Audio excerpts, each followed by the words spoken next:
Ibinahagi ni veteran boxing analyst Attorney Ed Tolentino ang mga dapat isang alang-alang ng mga boxing fans sa magaganap na bakbakang Luis Nery at John Riel Casimero nitong darating na Abril sa Kyrgyzstan. Para sa detalye, narrative report ni Paulo Salamatin.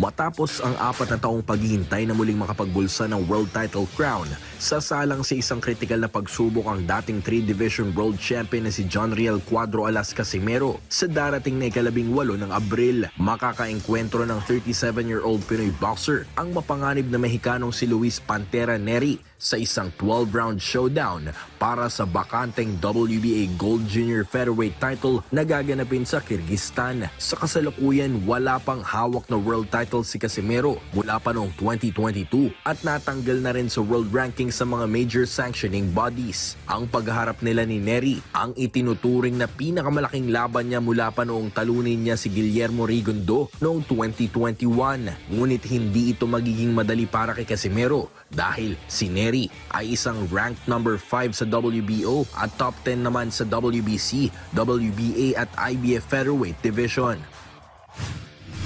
Now you look at the styles of both men, mga kaibigan, pareho po silang agresibo, parehong mahilig sa head-on collision.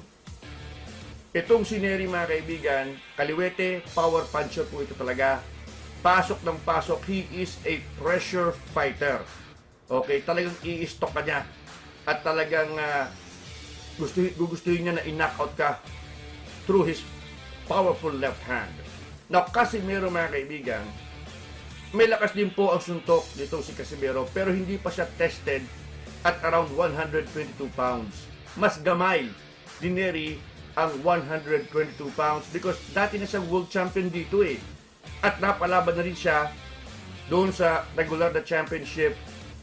Ang pinakahuli ay kay Naoya Inoue. So, more accustomed, more familiar with 122 pounds itong si Nery. Kaya kumpiyansa siya. Nakakayanin nga itong si Casimero. Pero maliban sa titulong kanilang paglalabanan, ibinahagi ni Tolentino na may isang bagay pa na dapat tutukan sa magaganap na bakbakan. They have to show up at the junior featherweight limit of 122 pounds. Yan po ang agreed weight para sa bakbakan ito. Bakit ko kailangan i-emphasize ang timbang? Sapagkat si Casimero at si Nery ay notorious pagdating sa pag-overweight.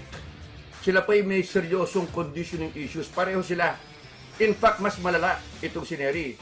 Sapagkat si Nery, not only does he have weight issues, ay minsan na siya nagpositibo for taking performance-enhancing drugs o yung PEDs. So, kailangan tutukan ni Nery yan. Sapagkat medyo ibang klaseng lumaban, si Nery hindi patas.